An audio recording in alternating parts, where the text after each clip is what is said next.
straighten pa rin yung knees. And then, bend your knees back in. Naka-hips up pa rin po. Hips up. And then slowly lower yourself down into your starting position. Hips down totally.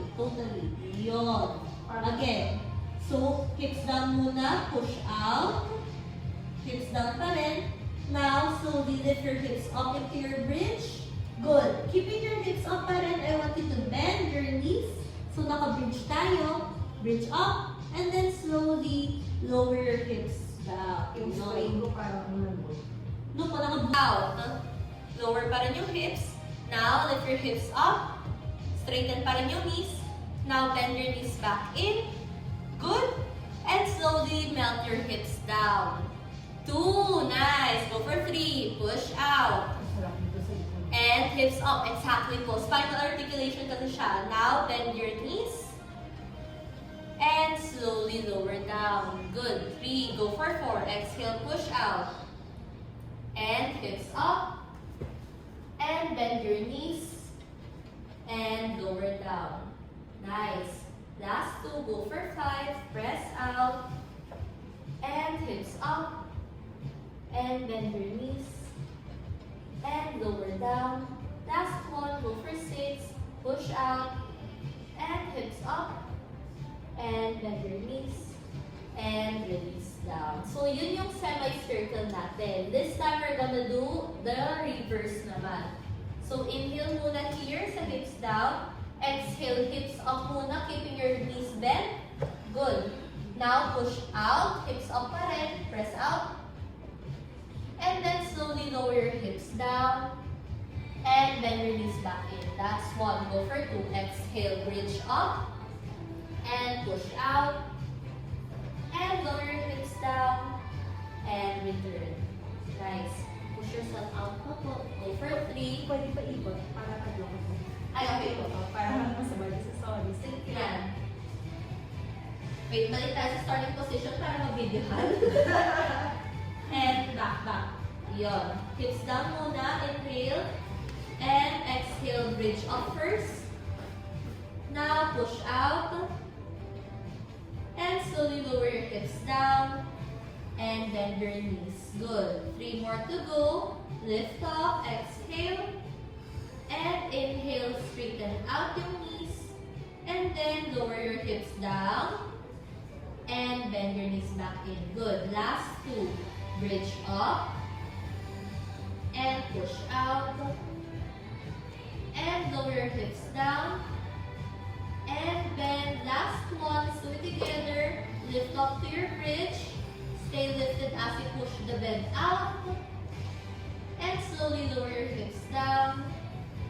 And bend your knees back in. And release. Good. Now slowly lift yourself up. Wobble lang. Wobble yourself again. Return na sa your long straps. Okay? So we're going to start also short strap. Depends na lang po sa inyo yung weight ha. Left hand would be by your hips. Now, starting with your half T, inhale, and then return. That's 1. Go for 2. Pull, and release.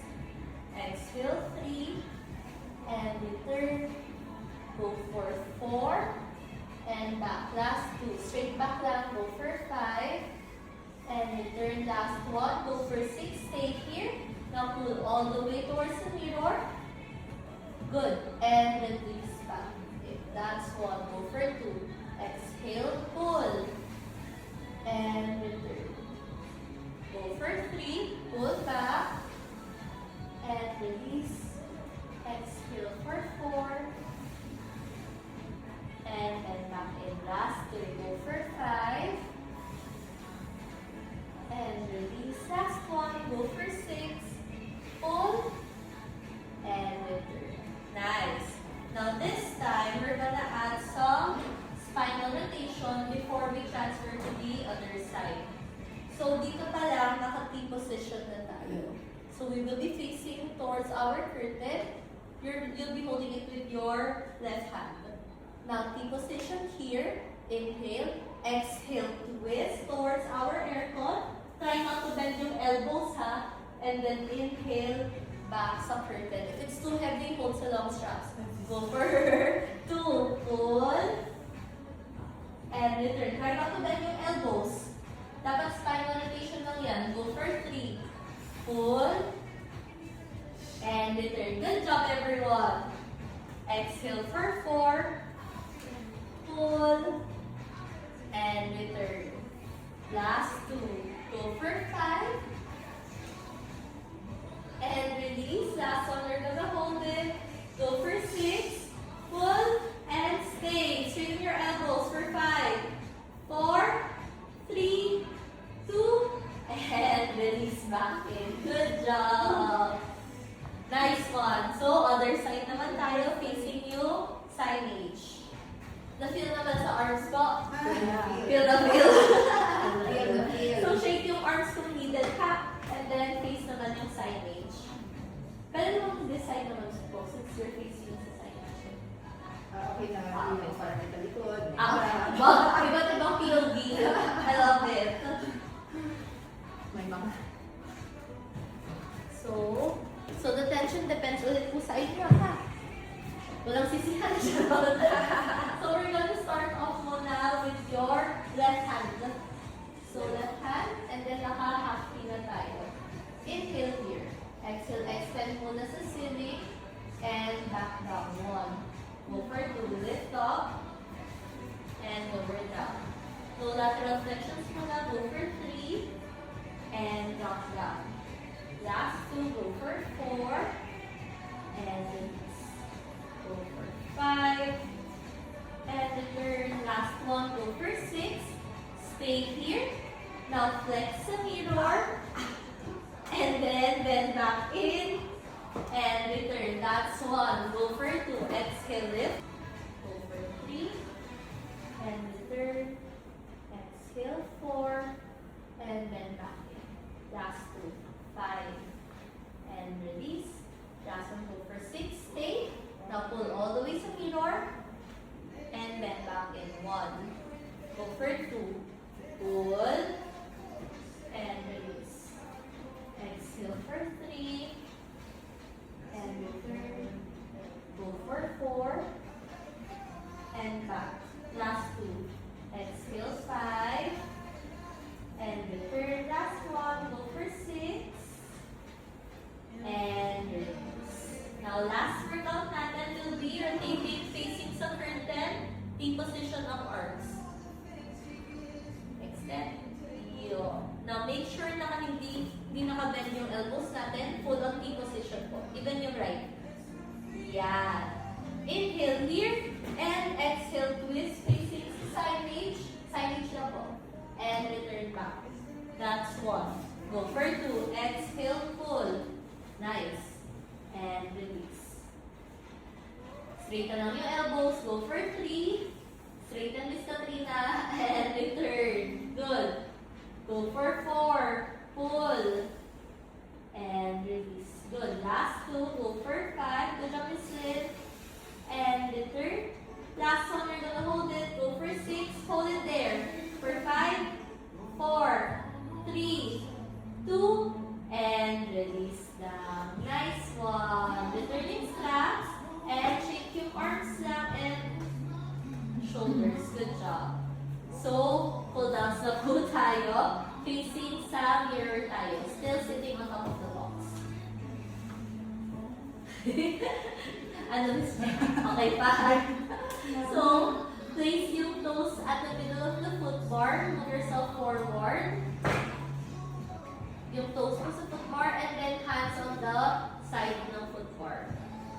Reach. Good. Inhale here. Exhale, push yourself out and lower your torso down. Straighten your knees. And then inhale, lift back in. That's 1. Go for 2. Exhale, press out. And release. Go for 3. Push out. And return. Last one. Go for 4. Stay there. For 5, 4, 3, 2, 1, and release back. Now drop your leg in front of you now. Put it on your bed now. Arms into your feet. Inhale here. And exhale, flex the side edge. And then inhale back to center. That's 1. Same side. Go for 2. And release. Exhale for 3. Flex. And release. Last 1. Go for 4. Flex and stay for 5, 4, 3, 2, 1, and back to center. Now the other side. Flex the air con. And release. That's 1. Go for 2. And return. Exhale for 3. And then back in. Last 1. Go for 4. Stay for 5, 4, 3, 2, 1, and release. Now stand sa right side ng reformer. Right side.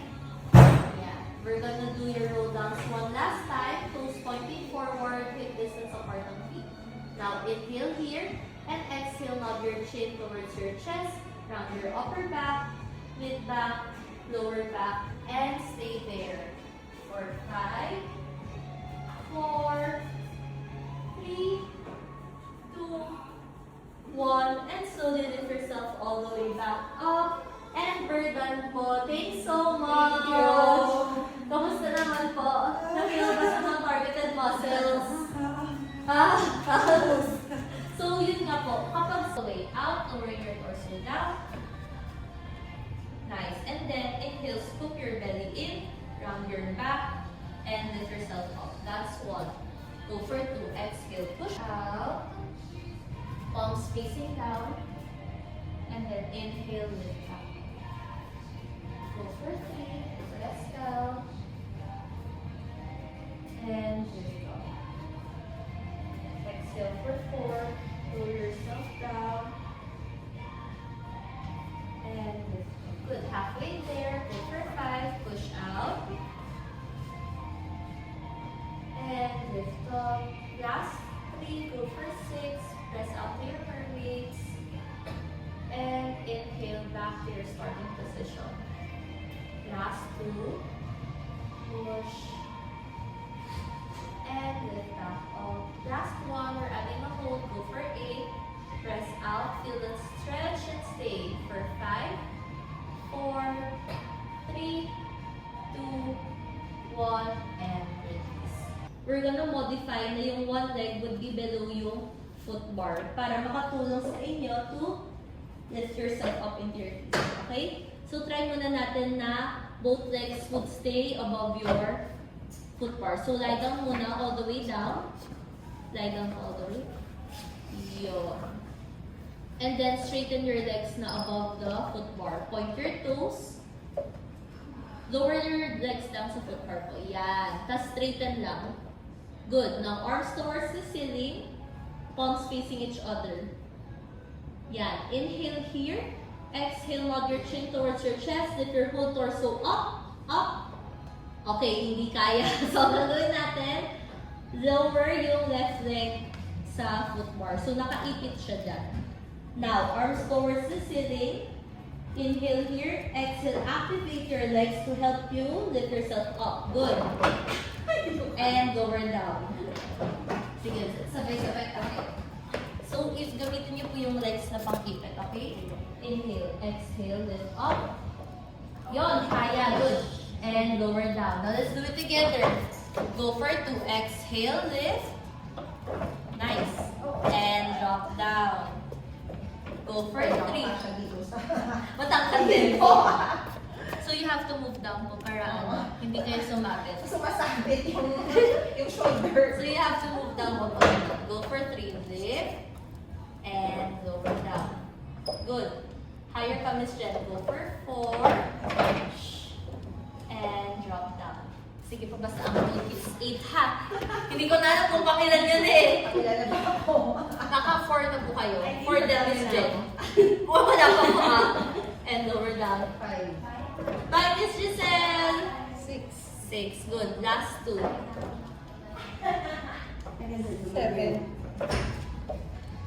And lower. Last one, you're gonna go down. That's 1. Bumaba siya. Go for 2. Lift up. And drop down. Nice. Exhale for 3. Lift. And lower down. Go for 4. Lift up. And drop down. Last 2 lang na may camera. Go for 5. And drop down. Nakakuha naman na siya ng video. Go for 6. And drop down. Last 2. Exhale 7. And lower down. Last 1, you're gonna hold it. Go for 8. Lift up, stay. For 5. 4. Let's activate it. 3, 2, 1, and release. Good job. Actually, yung pala yung problem. Mahirap ako. Yung sa core ko. At least na-practice pa rin, even if medyo hirap. Alam mo dito ako sa Pilates, Abs? nagkaka-abs. Opo, actually. Totoo. Yung ilang sessions ko, Mm-mm. Mas Iba lumalabas. Kasi core Sa- engagement here eh. Kaya Kaya, talaga mag-inis eh. oo. Miss Jen, okay pa? So dito, dahil I love na naman sabay-sabay, give me 8 na lang. Make sure lang po na better na you can lift your legs as high as you can para mas na contract yung lower abs ko, okay? Parang nagsasculpt talaga ka body mo sa... Kaya kung tagal ko ng active ng iba't ibang sports, pero nung nag-pilates, swimming, volleyball, nag-muay thai po ako. Pero as in, sa pilates lang nagkaroon ng parang